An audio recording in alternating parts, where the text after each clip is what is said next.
Okay. So one of the first things that I wanted to discuss, uh, in any battle or war or strategy, you want to try to figure out who all the players are. And so I'll do my best to try to identify what we're looking at as far as how this divides up. Because as of right now, we may not actually be in a official war, but I feel that it would be a little bit naive to not at least understand that we are definitely in a Cold War with Iran right now.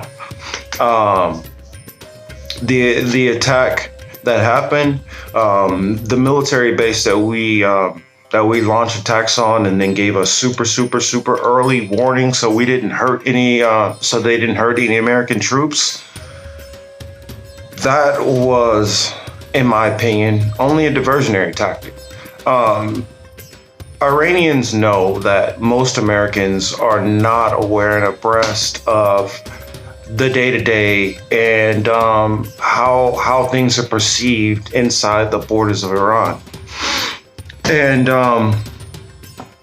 to those of you who haven't heard the level of relevance of the general, that general to the people of Iran, it's position wise and strength wise, it would be the equivalent of, say, a joint chief of staff slash a vice president almost. And not only just that type of position that was taken out, it was also a very beloved figure. So imagine for vice president, we had somebody say that majority of the population loves, like just completely loves. I know whoever I name, there's going to be a whole faction of people who are going to hate this person or hate that person. But let's say if Oprah was vice president, and we're not going to attach any kind of political labels that she's right or she's left or that she's for abortion or against or none of that stuff. Just how people feel about Oprah right now. Imagine if a figure like her was, let's say Oprah was in Mexico and she's down there, and she's having a meeting about some kind of North American alliance, or say she's there for immigration reform or something like that. And she's attacked in a roadside shootout, and we find out that the Iranians came across into our neck of the woods and then killed our vice president. To me, I feel like that's the closest comparison I could do to the gravity of the situation. And if we're not prepared or looking at it that way, you're going to miss a lot of the big things that might happen as far as this Cold War. A news report that I saw the other day after the base attack was there was a second airstrike for another general in the Iranian government. Now, that airstrike failed. They actually missed the target. But the fact that the US is still attacking Iran is not going to go unnoticed. So I know I got a little sidetracked, but I wanted to get into the players on both sides of the teams as it stacks up. For the United States, our allies, Great Britain is going to be there with us no matter what, 100%. Good, bad, ugly, Great Britain will be there. France, Canada, Germany,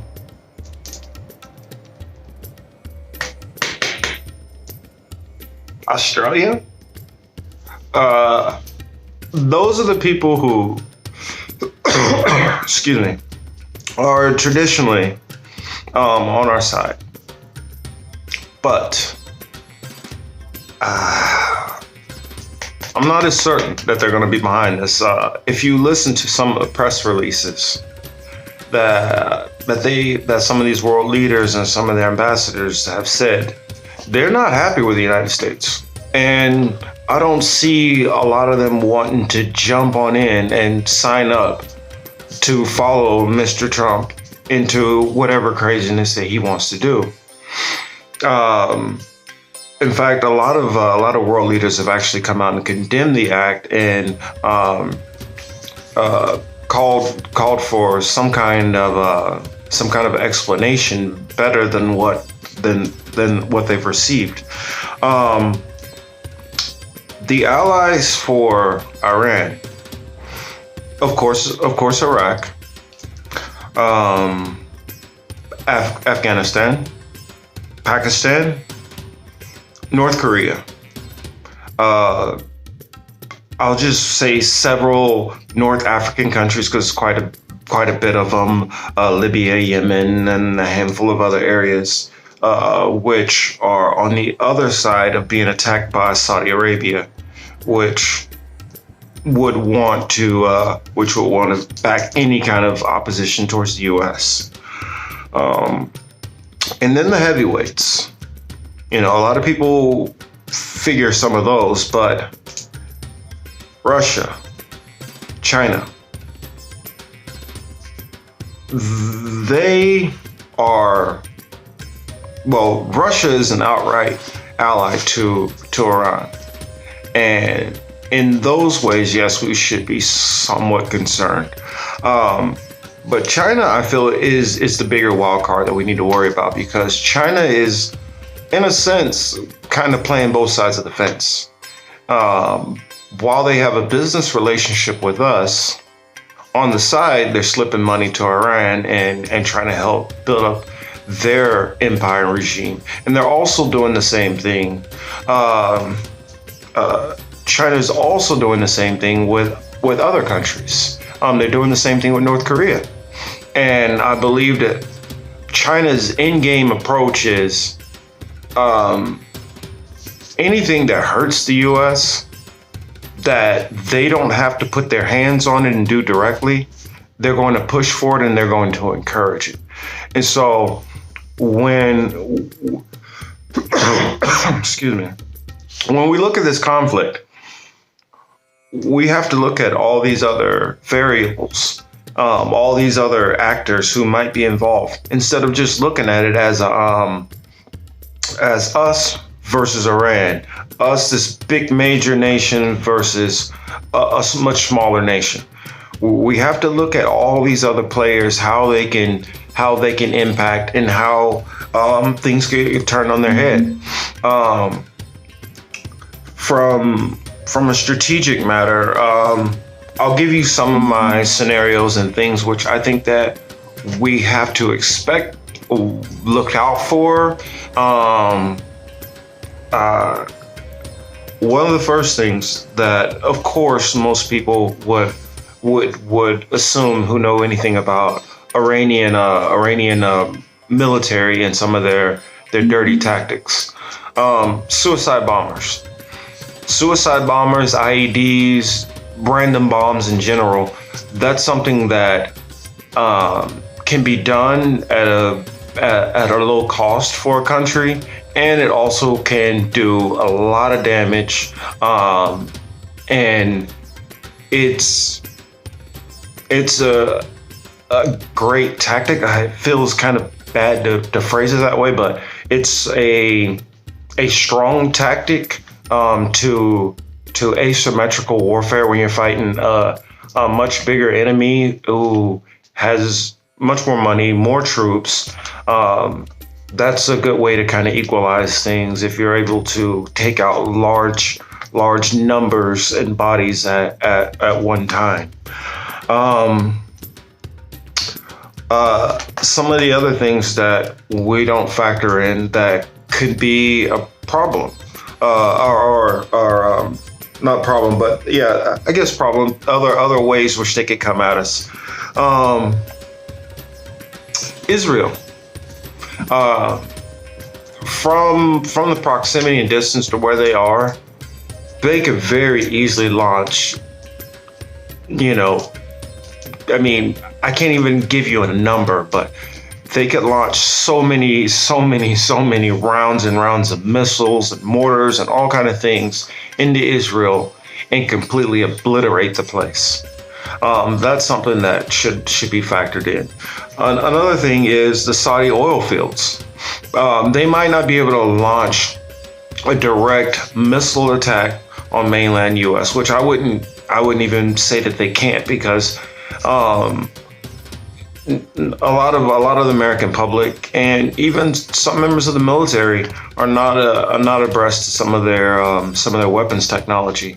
And even from the time in which I was in, I knew of quite a bit of capabilities that they have on the weapons side. So they're definitely not a complete lame duck. And they're the type of foe which can do damage on the way down, even if you do defeat them.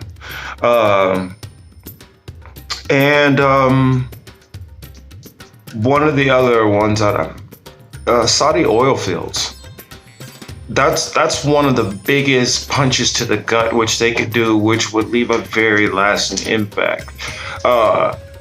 An attack on the Saudi oil fields, especially a significant one, which did enough damage where it took out 60 to 70% of the oil fields, that would completely wreck the whole entire world market, as far as futures trading, as far as oil production, as far as gas prices, as far as so many things. So just attacking the Saudi oil fields, which wouldn't even cause a major loss of life, it wouldn't kill a single American, for the most part, could still dramatically cripple the United States through our dependence on oil, and just through how our stock market makes so much money off of oil, and how oil is the lifeblood of our nation. Another avenue which I think that we also should focus on and be vigilant on, attacks on major events. Knock on wood, we have the Super Bowl that's right around the corner. Those are target-rich environments which terrorists like to go after. Any event where the participants are going to be completely distracted. The Super Bowl, you're going to be on the events, the festivities, hopefully enjoying the experience. And so it's far less likely that most people are going to be necessarily on the watch and looking for kind of crazy things like that. Other sporting events, concerts, are all things that we have to worry about. Something that a lot of people have is a false sense of security. Because we have a lot of standards and rules in the way we do things, doesn't necessarily mean that we are safer. I call it a perception of safety. Without getting myself into trouble and getting myself landed on the FAA lists or anything, my experience with weapons and tactics and explosives in the background, there are so many things and ways to circumvent and still bring things onto a plane which are horrifying to a person like me who sees what things are able to get around. And thank God that people who have that knowledge aren't out there for the most part doing this, doing some of those things and circumventing those systems. But all it takes is for that one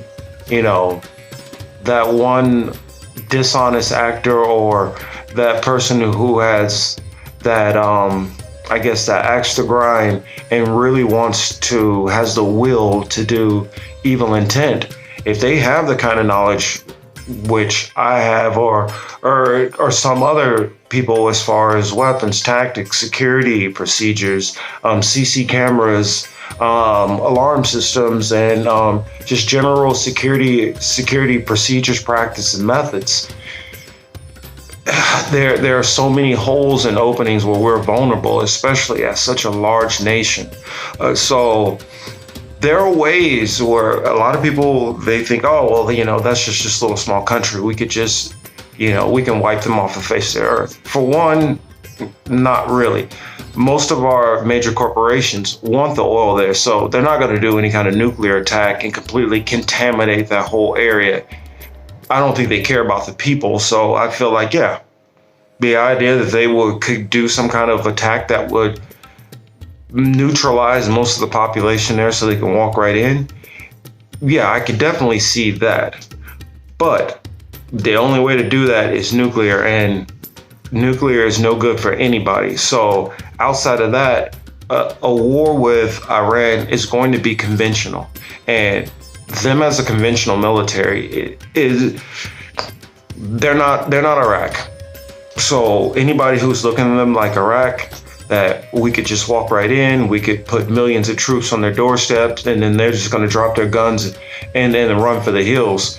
You got another thing coming. You have a nation which has rage built up justifiably over decades and decades because of what the United States has done to their country, unprovoked, mind you, for their resources.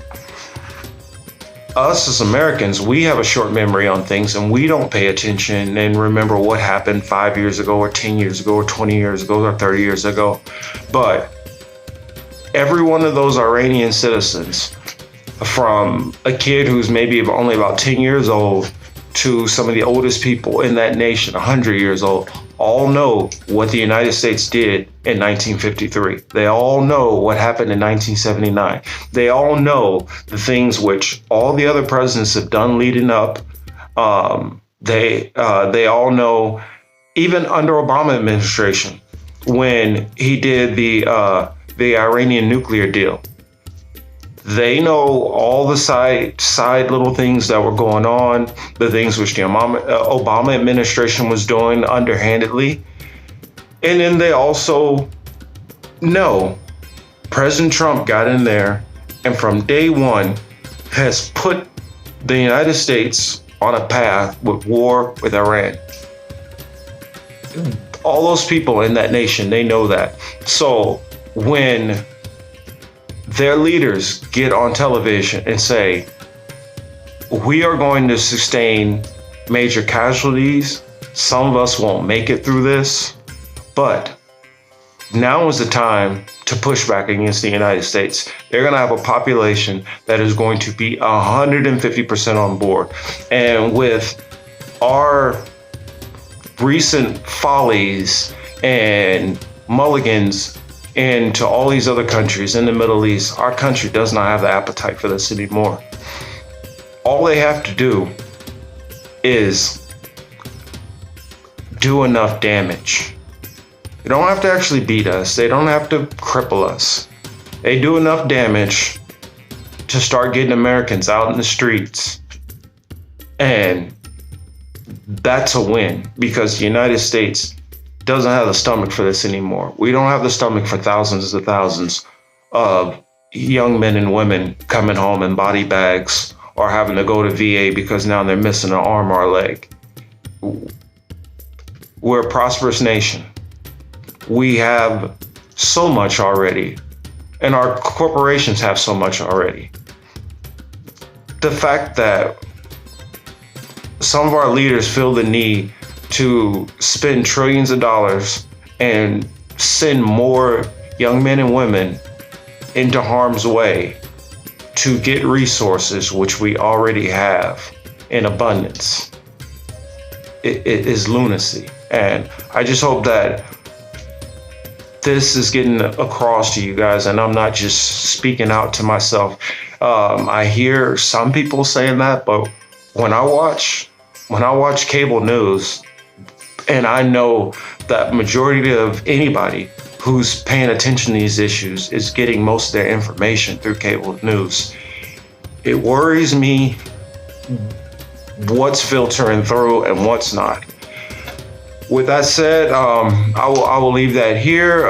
Stay tuned for a future video, which I'll have coming up, where I'm going to lay out all of the ins and outs of everything between our history with Iran and US and Russia and their involvement all the way back from the early 1900s in Iran all the way up until modern day. That's all I have for you. Hope you enjoy, and please follow me online. If you have Twitter, I'm on Twitter at Real Marcus J Cage, or follow me on Facebook. My Facebook is Marcus Cage.